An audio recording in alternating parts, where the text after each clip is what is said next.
Alright guys, a quick one. Here, I'll detail how to set time and date on iPhone iOS 26. Now, the first thing you want to do is go ahead and open the settings app. On the settings, scroll down, locate and click on general. Now scroll down the general page, click on date and time. Now to set your date and time automatically, turn on set automatically.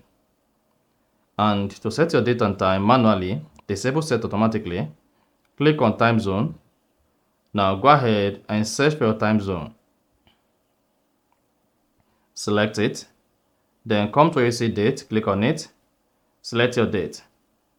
Come to where you see time, then select your time, and then you should see your time change at the top left.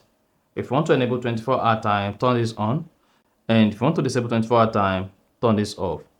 And that's it. So that's exactly how to set time and date on iPhone iOS 26. So if you found this offer informative, please don't forget to like and then subscribe.